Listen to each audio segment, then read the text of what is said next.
Olá, tudo bem? O programa Ronda da Cidade começa agora. Eu sou Oséias Farias e essa é a sua casa do jornalismo. O final de semana foi marcado por homicídios em nossa região. 2 homicídios foram registrados, um aqui na cidade de Linhares e o outro na cidade vizinha de Sooretama. Eu quero começar mostrando algumas imagens aqui da cidade de Linhares, bairro Interlagos. Um jovem chamado Marconi Machado, de 22 anos, acabou sendo assassinado. Crime com característica de execução de acordo com a polícia. O que eu estou mostrando aí é o trabalho da perícia. Como é que explica esse local aí? O Marconi, ele não mora nessa casa, nesse lote que nós estamos mostrando. Ele mora numa casa ao lado, mas alguém chamou pelo nome dele na casa dele e atirou em Marconi. Ele tentou correr e caiu exatamente nesta casa que nós estamos mostrando. Imaginem, domingo ainda pela manhã, começo da tarde, quando tudo isso acontece no bairro Interlagos. O delegado Fabrício Lucindo, daqui a pouco, ele vai confirmar o número de homicídios registrados em Linhares e é um dos maiores do estado, sem dúvida alguma. Daqui a pouco a gente confirma os números. Imagem agora de Sooretama, atenção, em Sooretama um cadeirante, olha isso. Um cadeirante foi executado no meio da rua. Veja, são imagens dos nossos telespectadores que nos assistem. Esse que aparece aí é a vítima, o Lucas Zanelato. Ele tem 22 anos. Estava nas proximidades do pronto atendimento, como já disse, era um cadeirante, quando alguém passou e atirou nele. Foram 18 disparos de arma de fogo. 18 disparos de arma de fogo contra esse rapaz. Até agora ninguém sabe dizer quem o fez. Mas as armas encontradas, os calibres encontrados ali naquela região eram de uma arma 380. A polícia agora está investigando. O delegado Fabrício Lucindo, nas férias do Tiago Cavalcante, também responde por Sooretama. Ele vai falar aqui no programa já e eu vou trazer todas essas informações. Agora, gente, a cheia do Rio Doce continua preocupando. Eu tenho imagem de agora do Rio Doce, porque baixou, Rio Doce baixou, está na média aí de 3,80, olha aí, ó. Essa região toda estava tomada por muita água na última semana, você deve se lembrar disso. Mas hoje de manhã, essa medição inclusive foi feita, essa constatação foi feita por volta das 10 horas desta manhã. 3,80 metros. Ainda está na cota de inundação, não é? Que abaixo de 3,45 a situação é considerada normalizada. Deve se normalizar hoje à tarde. Agora, não quer dizer que as estradas que dão acesso à povoação, que dão acesso à regência, vão ser liberadas hoje, viu, gente? Porque as estradas estão bloqueadas por causa do acúmulo de muita água, essa água toda que desceu o Rio Doce abaixo e foi exatamente para essa região. A boa notícia para os ribeirinhos é que o Rio Doce chegou a 3,80 metros e hoje pode chegar na média de 3,60 de acordo com a Defesa Civil. Daqui a pouco a gente fala mais a respeito do Rio Doce. É assim que nós começamos o programa de hoje. No rádio ou na TV, a notícia chega até você.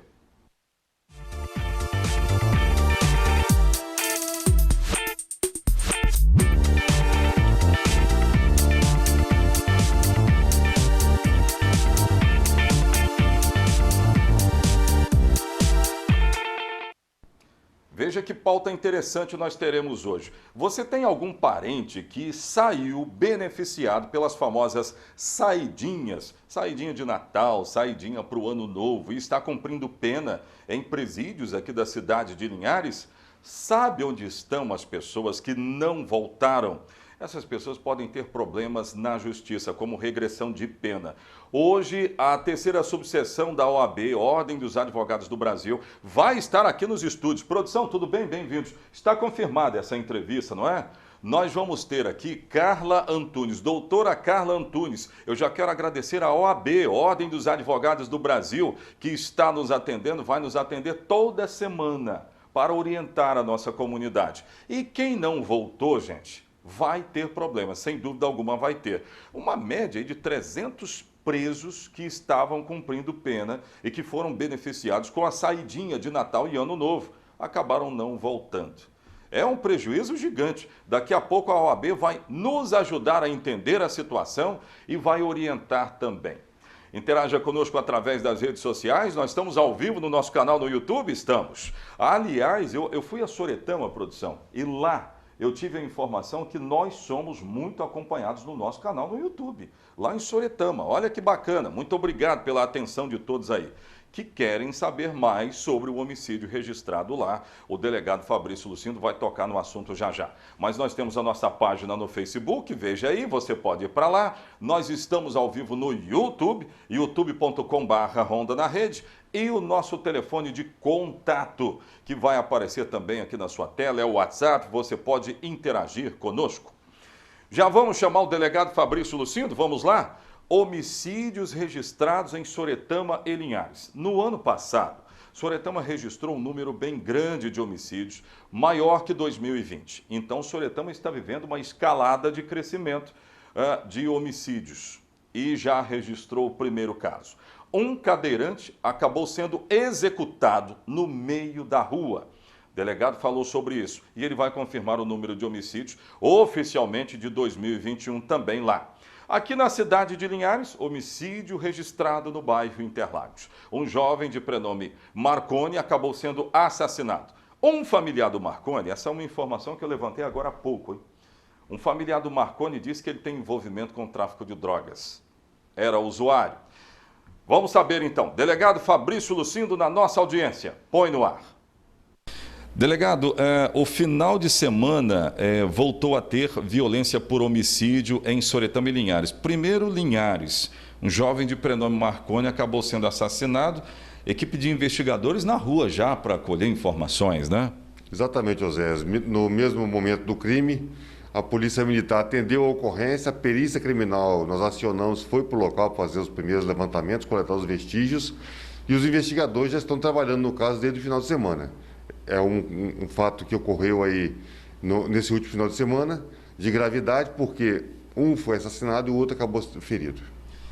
Aí a gente fala a respeito do número de homicídios em Linhares, que na semana passada esteve no palco das atenções. Nós estamos falando de quantos homicídios em Linhares até agora no mês de janeiro, doutor? Bom, do início de janeiro até agora, nós estamos com 4 homicídios registrados na cidade.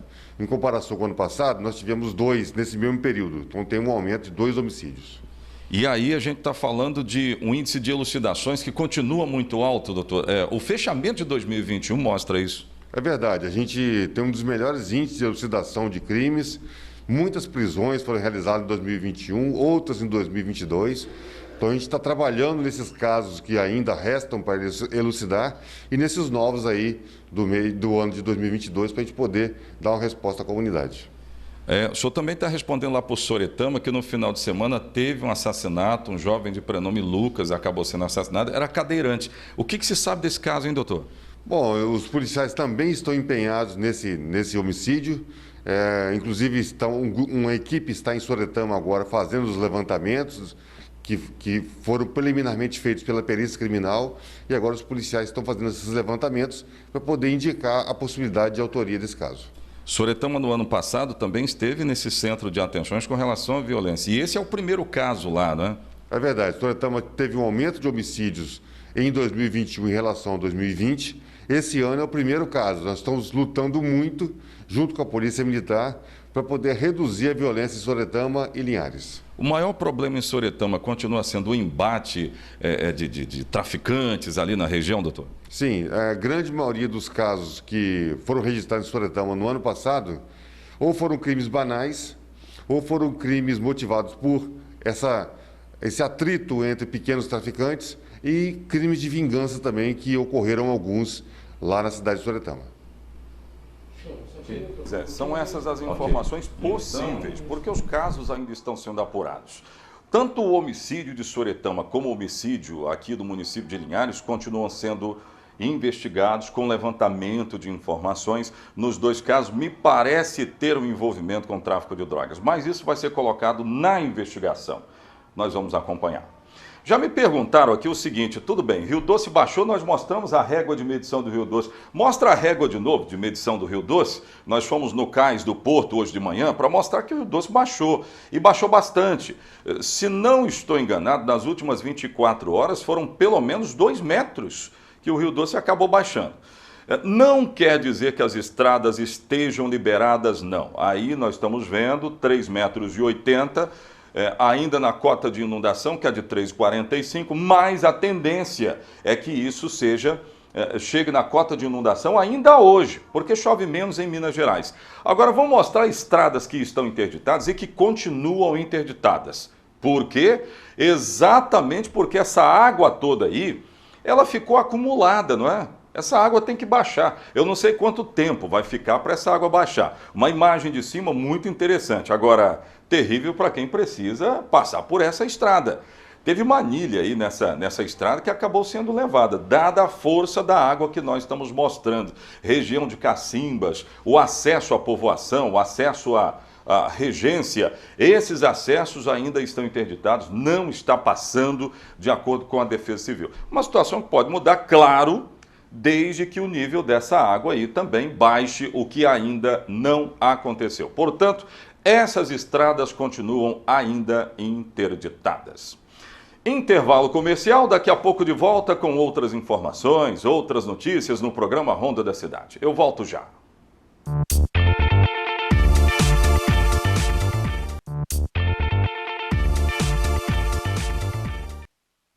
Vamos trazer agora boas notícias também aqui no programa Ronda da Cidade. Porque nós também temos boas notícias. Rede Descontão, imagem da Rede Descontão, daquilo que está na promoção para hoje. Atenção, essa vitamina C está na promoção de hoje da Rede Descontão. 3 tubos por R$ 25.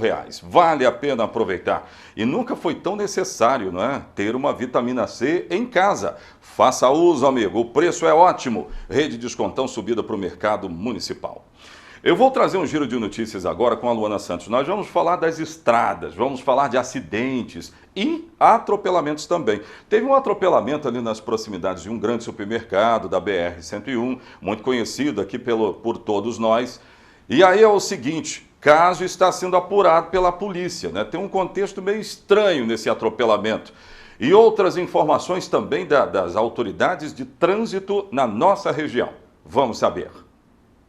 A noite da última sexta-feira foi marcada pela violência no trânsito.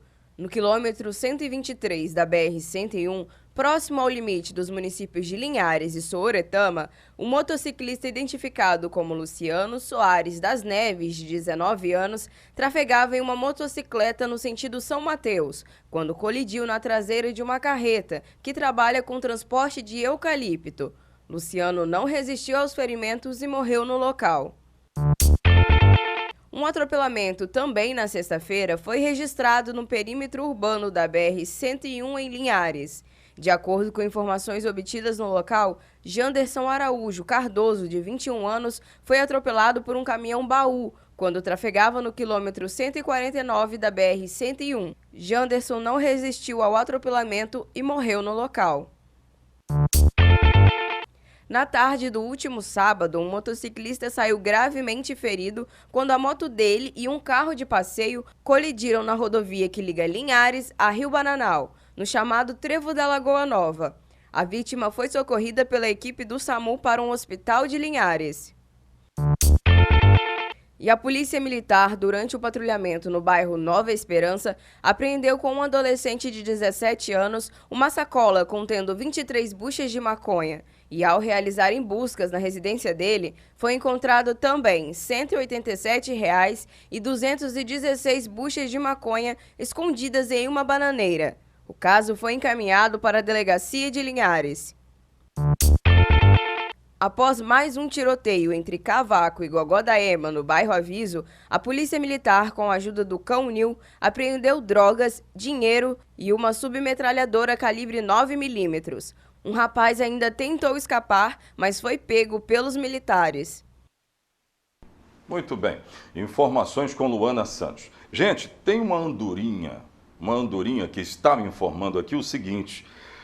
O HGL é um dos hospitais referências para nós, para o tratamento de Covid-19. Lá está, inclusive, aquela parte chamada de sentinela, que atende a comunidade. Muitos exames estão sendo feitos lá, testes também estão sendo feitos lá. E na semana passada, o secretário de Saúde esteve aqui falando a respeito do número de casos registrados. Uma média de 145, 150 por dia, só lá, né? Nessa parte chamada de sentinela.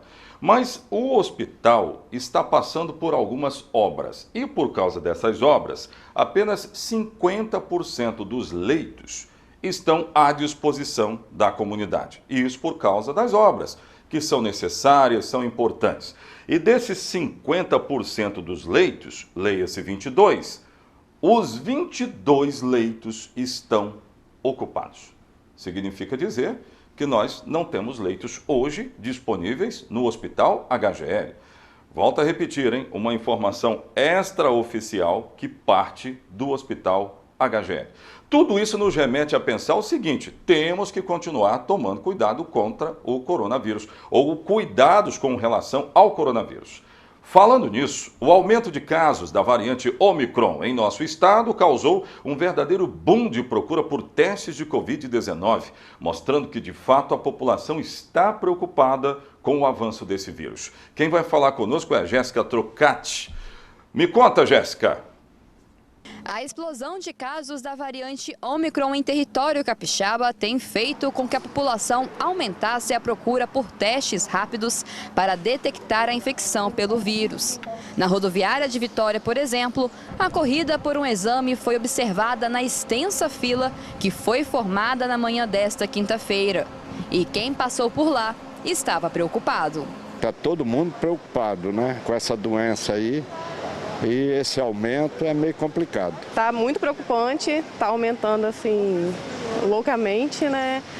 E como fizeram essa ação, eu vim aqui por precaução, até porque a gente tem pessoas em casa, né, que a gente se preocupa. E teve gente que ficou esperando mais de 1 hora nessa fila para ser atendido. Tem quase 1 hora que eu estou aqui na rodoviária, porque você tem que passar por uma fila para fazer o cadastro, se cadastrar e depois entrar nessa outra fila para fazer o teste.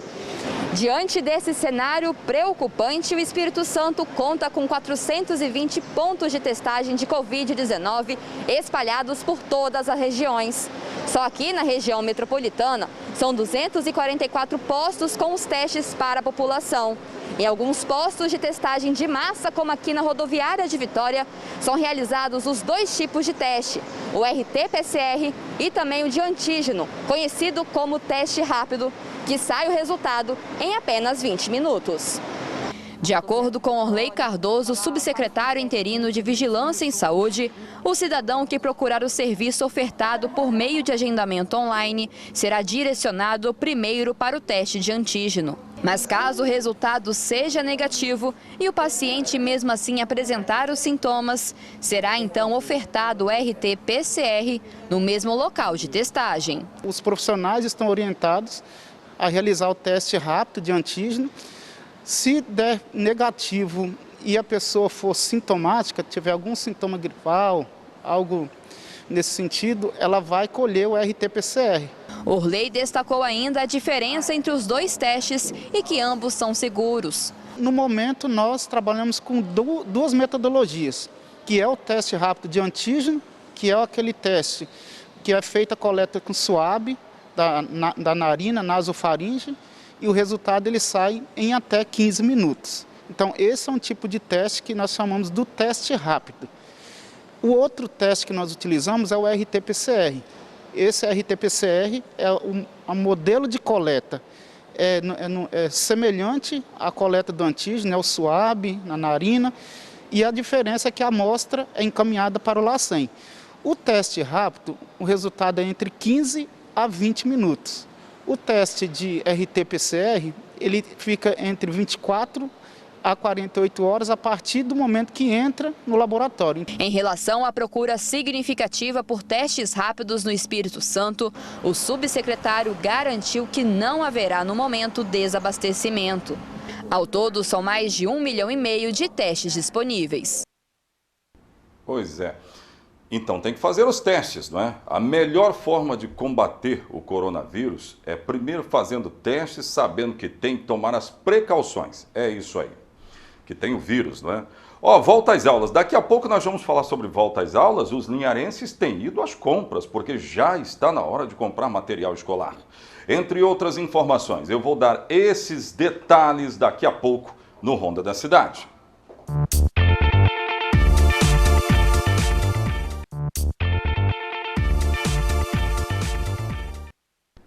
Estamos de volta com o nosso programa, gente. Eu estou batendo um papo aqui com a nossa Carla, que vai participar, a doutora Carla vai participar conosco já já.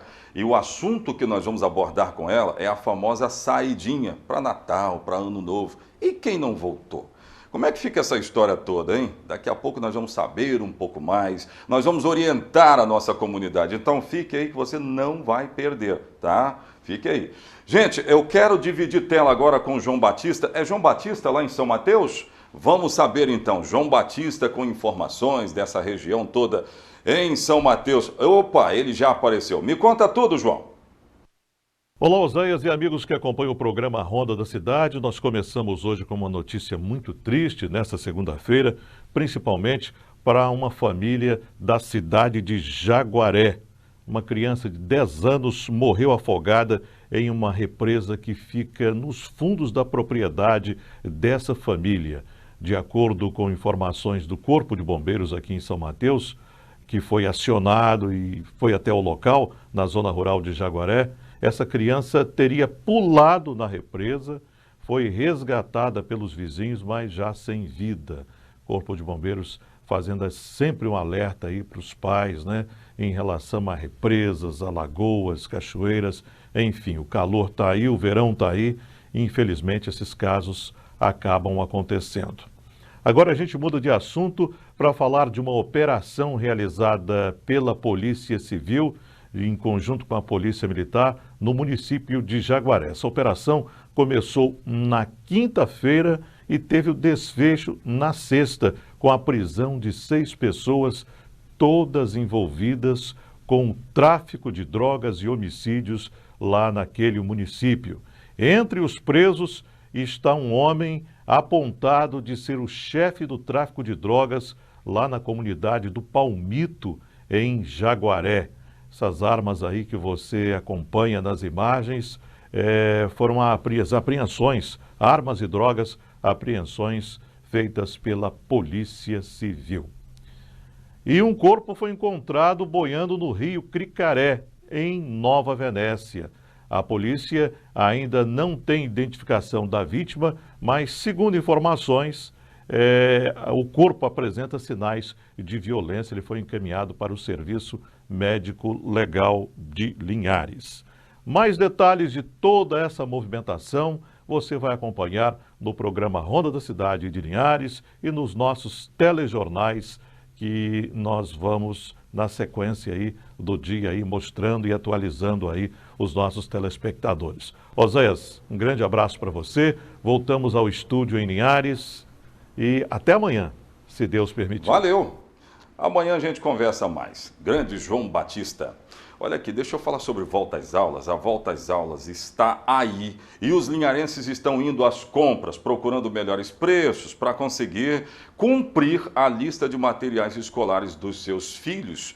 E, inclusive, eu vou ter que entrar nessa, né? Eu vou ter que comprar lá para casa. Saulo vai voltar para a escolinha.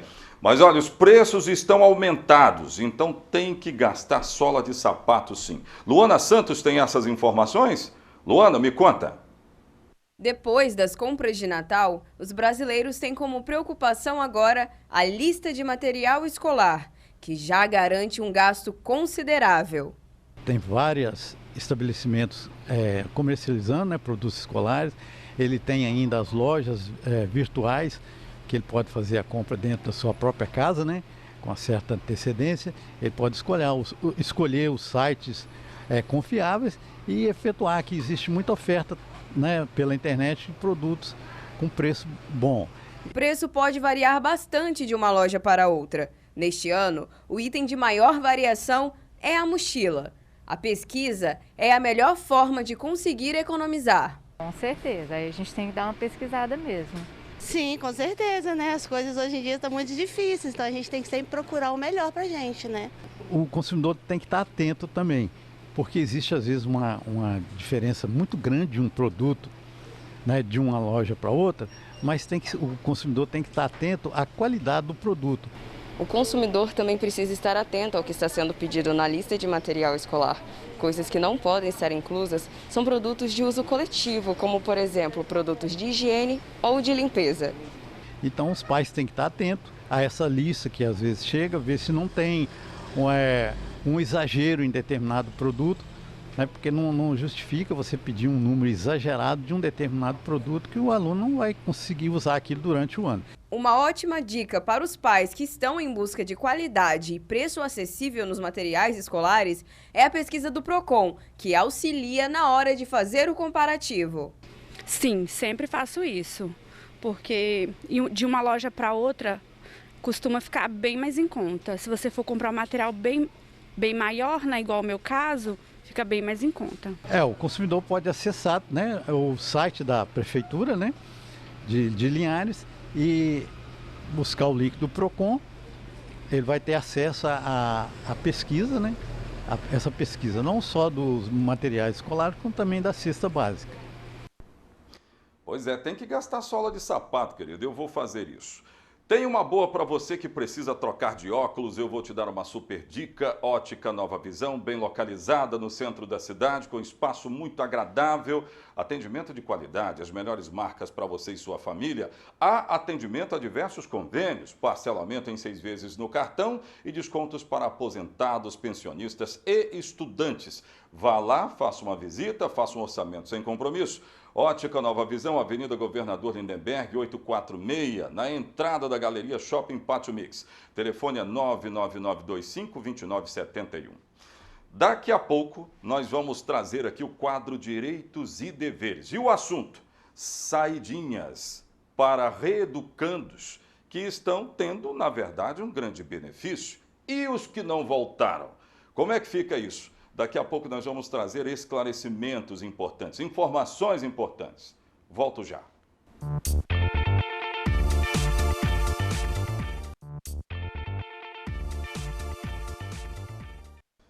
Então, como eu prometi, nós vamos falar com a doutora Carla Antunes, que já está aqui. Ela é da 3ª subseção OAB Linhares e faz parte de uma importante comissão. Nós vamos saber agora. Doutora, tudo bem? Bem-vinda ao programa Ronda. Tudo bem, Oséias. Você faz parte de qual comissão lá? Eu sou presidente da Comissão dos Advogados Criminalistas e Políticas Penitenciárias de Linhares. Hoje eu faço parte também do conselho, né, da subseção.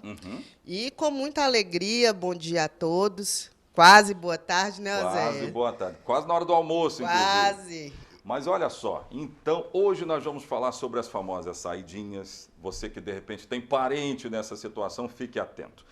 Nós recebemos um dado, doutora, que tem muitas pessoas que não voltaram, saíram e não voltaram.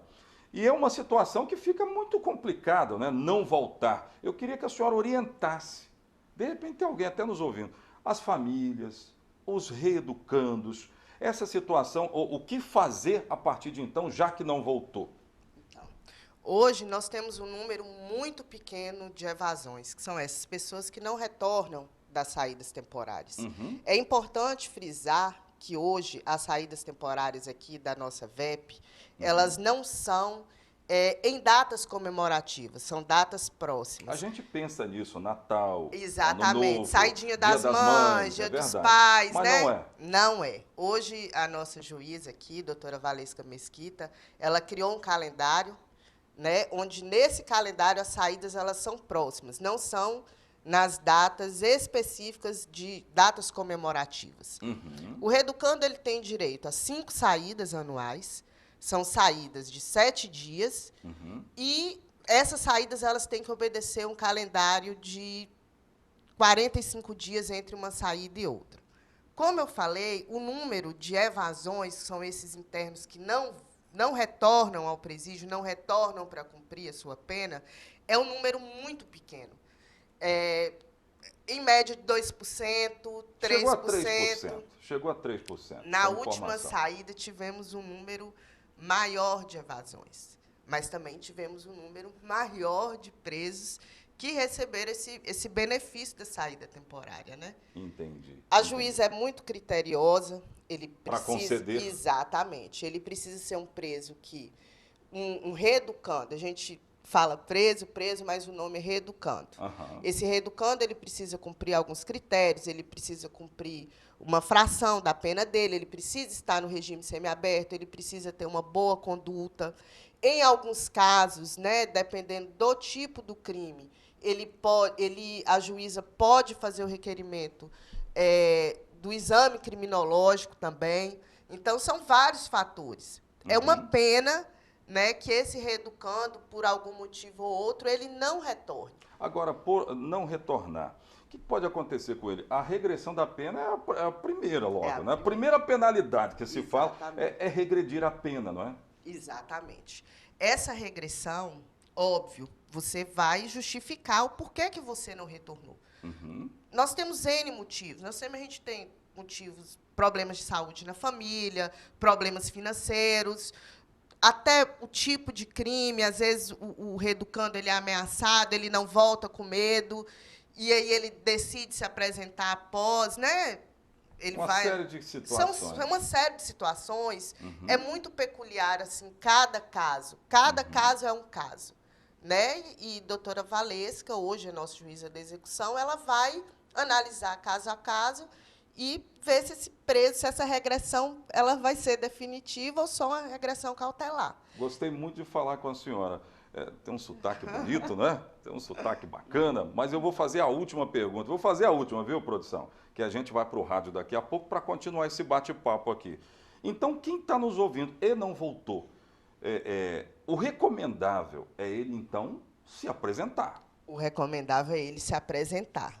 Ele tem uma pena para cumprir. Ele tem um trabalho que começou a ser feito nesse processo de ressocialização na vida dele. Às vezes ele já foi condenado semiaberto, ele vem no fechado.